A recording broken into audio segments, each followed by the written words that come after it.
तो welcome back friends. दोस्तों, जैसा कि आप देख रहे हैं कि ये आज एक सप्लाई और मेरे पास आई हुई है जिसकी आउटपुट है 24 वोल्ट डीसी और 7 एम्पियर की ये पावर सप्लाई है। ठीक है, इसमें प्रॉब्लम क्या बताई गई है? प्रॉब्लम यही बताई गई है कि इसकी जो आउटपुट वोल्टेज है वो फ्लक्चुएट कर रही है बहुत ज़्यादा। अब फ्लक्चुएशन पे मैंने पीछे भी 2-3 एसएमपीएस पे वीडियोस बनाई थी, उसमें मैंने सारा एक्सप्लेन किया था कि क्यों फ्लक्चुएशन होती है किसी पावर सप्लाई के अंदर और उसको कैसे ठीक किया जाता है। ये मैंने सारा आपको एक्सप्लेन किया है। फिर भी मेरे कुछ दोस्तों से ये प्रॉब्लम सॉल्व पता नहीं क्यों नहीं हो रही है और वो सप्लाई वो मेरे पास भेज देते हैं रिपेयर के लिए। तो आखिर ये एसएमपीएस पे फ्लक्चुएशन होती क्यों है, चलिए इस पे थोड़ा सा डिटेल में बात करते हैं पहले, उसके बाद इसको रिपेयर करेंगे। अब आउटपुट में ये सप्लाई फ्लक्चुएट करती क्यों है दोस्तों, पहले इस पे बात करते हैं। देखिए, आउटपुट पे अगर आपकी सप्लाई फ्लक्चुएट कर रही है तो फ्लक्चुएशन का एक ही रीज़न होता है, वो होता है कि जो भी हमारी स्विचिंग आईसी लगी हुई है उस सर्किट के अंदर, वो आईसी रीस्टार्ट हो रही है। अब रीस्टार्ट किस वजह से हो रही है उस पर भी मैं आता हूँ। पहले मैं आपको ये समझा दूँ कि ये फ्लक्चुएशन होती क्यों है। ठीक है, तो होता क्या है कि जब आप सप्लाई को ऑन करते हैं, आपकी आईसी जो है वो स्विचिंग स्टार्ट करती है। तो स्विचिंग स्टार्ट करने से क्या होता है, आउटपुट पे वोल्टेज बढ़ते हैं और जब वोल्टेज बढ़ते हैं उसी टाइम पे आपकी आईसी को कोई प्रॉब्लम डिटेक्ट हो जाती है, यानी कि उसको पावर सप्लाई के अंदर कुछ प्रॉब्लम दिखती है और उस प्रॉब्लम की वजह से आपकी पावर सप्लाई को बचाने के लिए वो आईसी क्या करती है, अपनी स्विचिंग को बंद कर देती है थोड़ी देर के लिए। तो जैसे ही वो स्विचिंग बंद होती है, वो जो वोल्टेज आपके बढ़ रहे थे स्विचिंग से, वो वापस डाउन होने लगते हैं और जैसे ही वोल्टेज डाउन होने लगते हैं, कुछ ही नैनो सेकंड के अंदर वो आईसी दोबारा से फिर स्विचिंग स्टार्ट करती है। एक बार फिर से ट्राई करती है कि शायद वो प्रॉब्लम जो आ रही थी वो हट जाए। तो वो दोबारा जब स्विचिंग करती है तो फिर से वोल्टेज ऊपर जाती है, लेकिन वो प्रॉब्लम वहीं होती है, वो प्रॉब्लम सॉल्व नहीं हुई। तो वो वापस से रीस्टार्ट होती है, आईसी बंद करती है स्विचिंग को, तो फिर से वोल्टेज डाउन होती है। तो इस तरह से होता क्या है कि आपको आउटपुट पे वोल्टेज कभी बढ़ रहे हैं, कभी कम हो रहे हैं, कभी बढ़ रहे हैं, कभी कम हो रहे हैं, ये आपको आउटपुट पे दिखाई देता है। एक्चुअल में हो क्या रहा होता है कि वो जो आपकी आईसी है स्विचिंग वाली, वो बार बार बंद हो रही है, चालू हो रही है, बंद हो रही है, चालू हो रही है, जिसकी वजह से आउटपुट पे वोल्टेज भी हमें कभी मिल रहे हैं, कभी नहीं मिल रहे। तो वोल्टेज ऊपर नीचे ऊपर नीचे ऊपर नीचे होते रहते हैं। तो ये तो हो गया कि फ्लक्चुएशन जो हो रही है उसका मेन कारण क्या है, वो आपकी आईसी है। अब आईसी आपकी क्यों रीस्टार्ट हो रही है, उसको क्या प्रॉब्लम दिख रही है उसमें। अब एसएमपीएस के अंदर में आईसी के रीस्टार्ट होने के मोस्टली 2-3 कारण ही होते हैं। सबसे पहला कारण होता है कि आईसी को जो पावर मिलती है आपकी ऑक्सिलरी वाइंडिंग से, जब आपकी एसएमपीएस स्टार्ट होती है तो पहली बार तो आपको जो मेन इसका फिल्टर कैपेसिटर है, ये डीसी कैपेसिटर, यहाँ से एक हाई वैल्यू रेजिस्टेंस लगा के आईसी को पावर दी जाती है स्टार्ट होने के लिए। एक बार आईसी स्टार्ट होती है, स्विचिंग स्टार्ट करती है, तो आपकी ऑक्सिलरी वाइंडिंग में जो वोल्टेज बनते हैं उस वोल्टेज से फिर आईसी को पावर दी जाती है। तो पहला कारण तो ये है कि अगर वो ऑक्सिलरी वाइंडिंग से जो वोल्टेज बन रहे हैं उसकी पावर आईसी तक नहीं पहुंच पा रही है, यानी कि आपकी ऑक्सिलरी वाइंडिंग और आईसी की जो वीसीसी पिन है उसके बीच में लगे हुए कोई कंपोनेंट ख़राब हो गए हैं या शॉर्ट हो गए हैं या ओपन हो गए हैं, कुछ भी हो गया है, वो वोल्टेज जो ऑक्सिलरी वाइंडिंग में बन रहे हैं वो आईसी को नहीं मिल रहे हैं। तो पावर पूरी नहीं मिल रही है, इसलिए आईसी जो है वो जो आपका मेन डीसी फिल्टर कैपेसिटर से जो पावर मिल रही है उसी पावर पे चल रही है, लेकिन वो पावर एनफ नहीं है, वो काफ़ी नहीं है वो पावर। तो वो जितना चल पाती है उतना चलती है, फिर बंद हो जाती है। तो इस वजह से आपको आउटपुट पे फ्लक्चुएशन मिलती है, क्योंकि IC bar bar on off हो रही है आपकी। तो एक तो ये कारण होता है। दूसरा कारण होता है ओवरलोड का। ओवरलोड का मतलब है कि या तो आपकी अगर आउटपुट साइड में कोई शॉर्टिंग है, अगर आउटपुट सेक्शन में आपने जो लोड लगाया है या तो वो शॉर्ट है, या एसएमपीएस का ही आउटपुट सेक्शन जो है सेकेंडरी सेक्शन, वहाँ कुछ शॉर्टिंग चल रही है, वहाँ कोई ना कोई कंपोनेंट शॉर्ट हो गया है। तो उस वजह से क्या होता है कि जब आउटपुट पावर बनती है, जब आउटपुट वोल्टेज बनती है, तो शॉर्टिंग की वजह से क्या होता है, हैवी करंट फ्लो करता है उस सर्किट के अंदर। तो जब करंट ज़्यादा फ्लो करता है तो एसएमपीएस की जो कैपेसिटी है, जैसे इसमें लिखा है 7 एम्पियर, तो 7 एम्पियर से ज़्यादा अगर करंट फ्लो जैसे ही करने लगेगा तो क्या होगा कि आईसी आपकी प्रोटेक्शन मोड में चली जाएगी और वो बंद हो जाएगी। ताकि आपकी सप्लाई जो है वो बच जाए, उसको कोई ख़राबी ना हो, इसलिए उसको बचाने के लिए आईसी खुद ही स्विचिंग बंद कर देती है। तो ये दूसरा कारण है। और तीसरा जो सबसे कॉमन फॉल्ट इसमें मिलता है एसएमपीएस में, वो जो कारण है वो है फीडबैक का ना मिलना। जब भी आईसी स्विचिंग कर रही है, उसको जितने वोल्टेज इस तरफ देने हैं उतने वोल्टेज होने पर इसको आईसी को फीडबैक दिया जाता है वापस। तो अगर वो फीडबैक सर्किट आपका ओपन हो गया है या कुछ भी उसमें फॉल्ट आ गया जिसकी वजह से फीडबैक नहीं आ रहा है इस तरफ, तो अगर फीडबैक नहीं आएगा तब भी आईसी क्या करेगी, उसको लगेगा कि जितने वोल्टेज आपको चाहिए उतने बने ही नहीं है अभी। जैसे ये सप्लाई है हमारी, ये 24 वोल्ट इसकी आउटपुट है। तो अगर ये आईसी स्विचिंग कर रही है और इधर 24 वोल्ट तो बन गए हैं लेकिन फीडबैक नहीं आ रहा क्योंकि फीडबैक सर्किट में कोई समस्या है।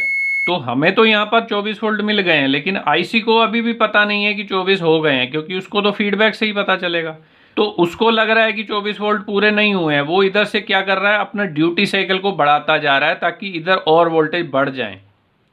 तो वो वोल्टेज को बढ़ाता जाता है ताकि फीडबैक आ जाए वहाँ से। तो वोल्टेज जब फुल बढ़ा देता है जितनी उसकी कैपेसिटी है, उसके बाद भी फीडबैक नहीं जाता क्योंकि सर्किट ख़राब है फीडबैक का।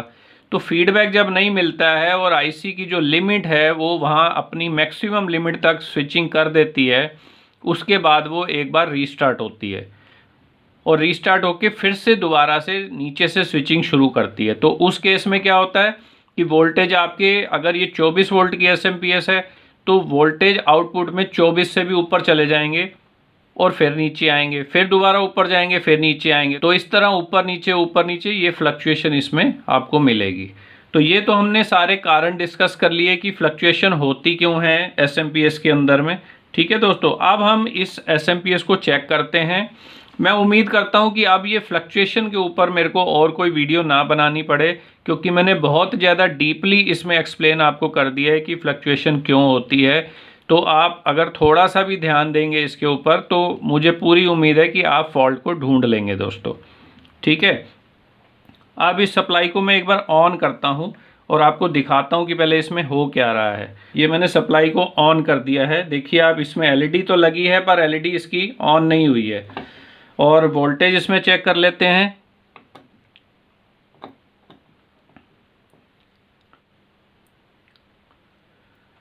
देखिए दोस्तों, आप वोल्टेज की फ्लक्चुएशन देख रहे हैं, 20 वोल्ट से लेके लगभग 48 वोल्ट तक जा रही है। ये 20-22 वोल्ट से लेके 48 वोल्ट तक इसमें फ्लक्चुएशन चल रही है। ठीक है, तो अब ये जो फ्लक्चुएशन है ये मोस्ट प्रोबेबली, जहाँ तक मुझे लगता है 99% ये फीडबैक सेक्शन का फॉल्ट है।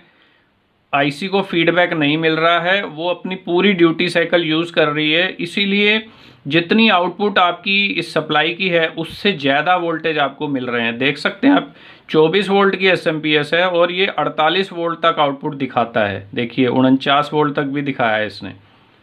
तो जब भी कभी ऐसा हो कि वोल्टेज जो है वो बहुत ज़्यादा आ रही हो, अगर आपकी सप्लाई 12 वोल्ट की है और ये आपको 20 वोल्ट 25 वोल्ट तक आउटपुट दिखाता है, तो इसका मतलब ये सीधा सीधा होता है कि ये फॉल्ट जो है फीडबैक सेक्शन का है। तो अब हमें क्या करना है, फीडबैक सेक्शन को चेक करना है दोस्तों। तो मैं इसका प्रीसेट भी एक बार एडजस्ट करके देखता हूँ। ये जो प्रीसेट लगा है देखिए, इसको भी अगर मैं घुमाता हूँ तो कुछ नहीं हो रहा है, वोल्टेज फ्लक्चुएशन वैसे ही जारी है इसमें। देखिए तो प्रीसेट से कोई फ़र्क पड़ नहीं रहा है यहाँ पर।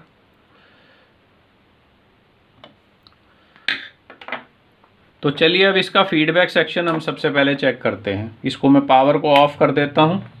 अब पावर मैंने ऑफ़ कर दी है इसकी, और एक बार हम इसका जो मेन डीसी कैपेसिटर है इसकी वोल्टेज देख लें, डिस्चार्ज हो गया है या नहीं हुआ है। ये देखिए ये 2-3 वोल्ट रह गया इसमें। ठीक है, तो अब ये सेफ़ है हमारे काम करने के लिए। अब इसका फीडबैक कैसे चेक करेंगे हम, फीडबैक सेक्शन। तो फीडबैक सेक्शन चेक करने का दोस्तों मेरा सबसे सिंपल तरीका एक ही है जो मैंने बार बार आपको वीडियो में एक्सप्लेन किया है, और वो ये है कि मैं अपनी एक एक्सटर्नल पावर सप्लाई से जितने भी वोल्ट की हमारी ये एसएमपीएस है उतने ही वोल्टेज मैं बाहर से उसके आउटपुट टर्मिनल पे लगा देता हूँ। तो उससे क्या होता है कि जब हम उतने ही वोल्टेज, जैसे ये 24 वोल्ट की सप्लाई है, तो अगर हम 24 वोल्ट इसके आउटपुट टर्मिनल पे कनेक्ट कर दें तो हमें जो इसका ऑप्टो कपलर लगा होता है फीडबैक के लिए, उसकी 1 और 2 नंबर पिन पे 1 वोल्ट मिलना चाहिए। तो हमें सबसे पहले यही चेक करना होता है कि क्या ऑप्टो कपलर पे वोल्टेज 1 वोल्ट आ रहा है या नहीं आ रहा है। अगर 1 वोल्ट ऑप्टो कपलर पे आ गया तो इसका मतलब ये है कि पीछे का जो भी हमारा सर्किट है फीडबैक सेक्शन का, वो सारा सर्किट ओके है, उसमें हमें कुछ करने की ज़रूरत नहीं है। हाँ, उसमें अगर 1 वोल्ट हमें आ रहा है तो हम एक बार वोल्टेज को डाउन करके देखेंगे कि क्या वो 1 वोल्ट वोल्टेज कम होने पर चला जाता है कि नहीं जाता है। अगर वो कम होने पर भी वोल्टेज फिर भी 1 वोल्ट आ रहा है, तब भी सर्किट में फॉल्ट है। ठीक है, तो इस तरह से हम चेक करेंगे और उसके बाद हम स्टेप बाय स्टेप आगे बढ़ेंगे। तो अब मैं इसमें 24 वोल्ट की एक सप्लाई कनेक्ट कर देता हूँ बाहर से यहाँ पर, और फिर आगे का दिखाता हूँ आपको। तो ये मेरी एक्सटर्नल पावर सप्लाई की लाइन है दोस्तों। तो इसको मैं प्लस वाला इसका जो कनेक्शन है इसको तो मैं कर देता हूँ यहाँ पर,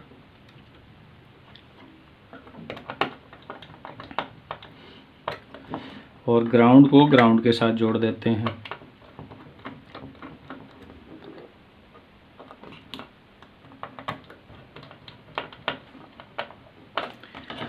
देखिए ये पॉजिटिव लाइन है मेरी एक्सटर्नल सप्लाई की, तो इसको मैंने इधर जोड़ दिया प्लस वाले पे और ग्राउंड को ग्राउंड टर्मिनल पे जोड़ दिया। ठीक है, ये बीच वाले दोनों ग्राउंड हैं और साइड वाले दोनों जो हैं वो पॉजिटिव 24 वोल्ट के टर्मिनल हैं। ठीक है दोस्तों, अब हमने इसमें ये कनेक्शन कर दिए हैं। तो अब एक्सटर्नल सप्लाई को मैं ऑन करता हूँ। ये सप्लाई मैंने ऑन कर दी है और इसकी वोल्टेज कितनी आई है देखिए 24 वोल्ट इसमें स्टेबल वोल्टेज हमें मिल रहे हैं, जो कि एक्सटर्नल पावर सप्लाई से आ रहे हैं। ये सप्लाई हमारी अभी बंद है। देखिए मैं एसी लाइन चेक करा देता हूँ, यहाँ पर कोई भी सप्लाई नहीं दी है हमने। ठीक है, हमने सिर्फ इसको एक्सटर्नल सप्लाई दी हुई है 24 वोल्ट की। तो ये 24 वोल्ट यहाँ पर आ गए। अब 24 वोल्ट क्योंकि हमारे आ रहे हैं, तो अब हमें इसका ऑप्टो कपलर ढूंढना है। वो कहाँ है, देखिए ये ऑप्टो कपलर यहाँ लगा हुआ है। ठीक है, तो इसकी पिन नंबर 1 और 2 पे अब हमें वोल्टेज देखनी कि कितनी आ रही है। तो ऑप्टो कपलर की पिन नंबर 1 और 2 पे वोल्टेज देख लेते हैं। देखिए दोस्तों, यहाँ पर वोल्टेज हमारी जो है 0 वोल्ट दिखा रहा है ये, यानी कि ऑप्टो कपलर को कोई वोल्टेज नहीं मिल रही है यहाँ से। देखिए पिन नंबर 1 और 2 पे मैंने मल्टीमीटर लगाया है, लेकिन कोई भी वोल्टेज ऑप्टो कपलर पे नहीं आ रही है। तो इसका मतलब ये हो गया कि हमारा जो फीडबैक सेक्शन का पीछे का सर्किट है, इस सर्किट में कुछ प्रॉब्लम है। तो इसको अब हम घुमा लेते हैं बैक साइड पे, और इसका अब हमें सर्किट ट्रेस करना पड़ेगा कि सर्किट कैसे कैसे इसका बना हुआ है। अब सबसे पहले हम इसकी बैक साइड से वोल्टेज देख लेते हैं। ये हमारा ग्राउंड टर्मिनल है, ये पॉजिटिव है, तो यहाँ हमें 24 वोल्ट मिल रहे हैं। अब ये 24 वोल्ट से आप देखेंगे ये एक ट्रैक जा रहा है हमारा फीडबैक की तरफ, और ये यहाँ पे आ गया, और यहाँ पर ये एक कंपोनेंट लगा है, कोई क्या लगा है यहाँ, ये एलईडी लगी हुई है। देख ये एलईडी इसकी टूटी हुई है, आपको मैं जूम करके दिखाता हूँ एक बार। देखिए दोस्तों, ये एलईडी जो है ये इसकी टूटी हुई है, क्योंकि हमने फिक्स स्टेबल वोल्टेज दे रखे हैं, फिर भी एलईडी भी हमारी ग्लो नहीं कर रही है। ये देखिए ये एलईडी के जो टर्मिनल हैं ये पूरा इस पर जंग लगा हुआ है और ये ऑलमोस्ट टूटा ही हुआ है। देखिए ये देखिए ये निकल ही गई है। तो सबसे पहले तो हमें ये एलईडी को चेंज करना पड़ेगा। इसको एलईडी को चेंज कर लेते हैं। देखिए ये इसकी एलईडी थी जो टूट गई है उसमें से, तो इसकी एलईडी पहले चेंज करते हैं, क्योंकि इसी के थ्रू वोल्टेज पास होके ये ऑप्टो कपलर की तरफ जा रहे हैं।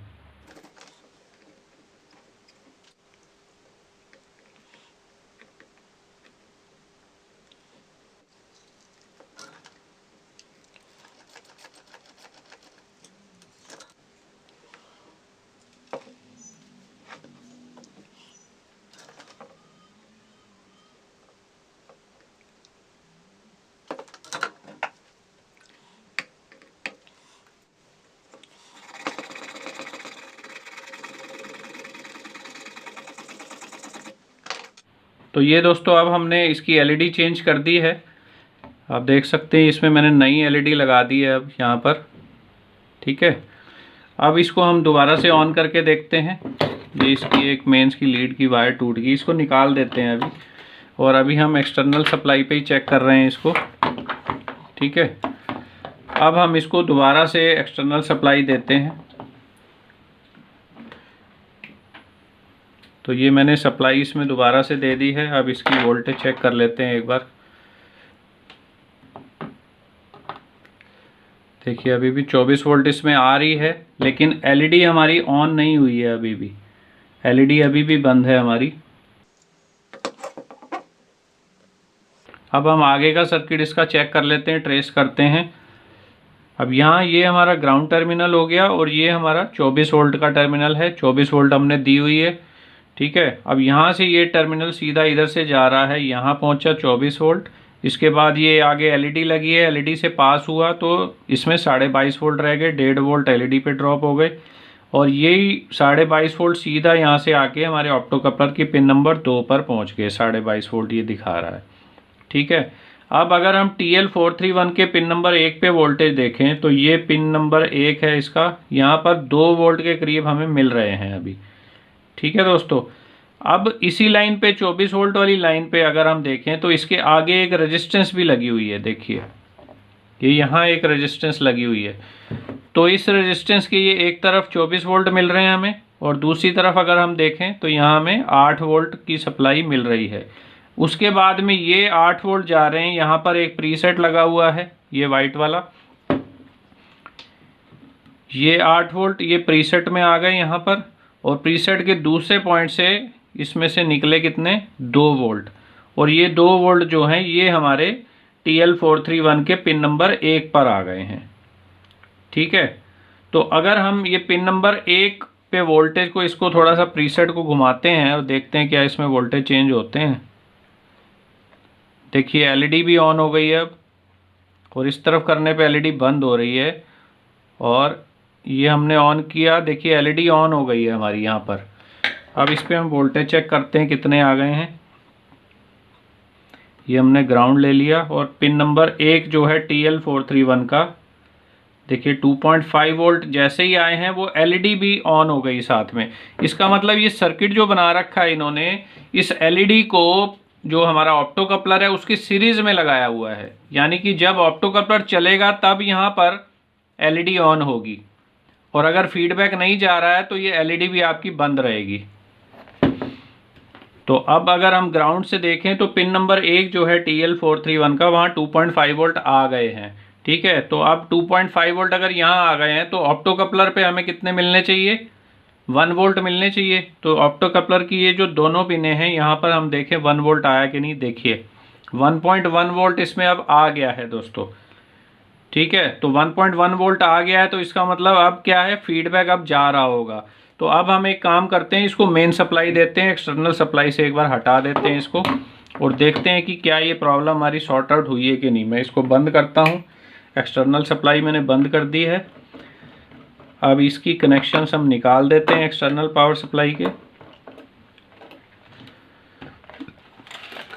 ये हमने निकाल दिए यहाँ से, और अब हम इनपुट साइड से कनेक्शन जोड़ते हैं।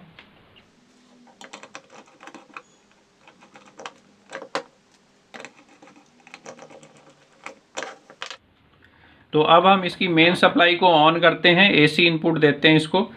तो ये मैंने सप्लाई इसकी ऑन कर दी। आप देखेंगे एलईडी इसकी ऑन हो गई है, क्योंकि एलईडी तो पहले ख़राब थी इसलिए नहीं जल रही थी। अब इसकी आउटपुट चेक कर लेते हैं कितनी आ रही है। देखिए दोस्तों आउटपुट इसकी बिल्कुल स्टेबल हो गई है 23 वोल्ट पे, और बाकी इसको तो हम सेट कर सकते हैं अपने प्रीसेट को घुमा के। तो प्रीसेट को घुमा लेते हैं इसको 24 वोल्ट के लिए।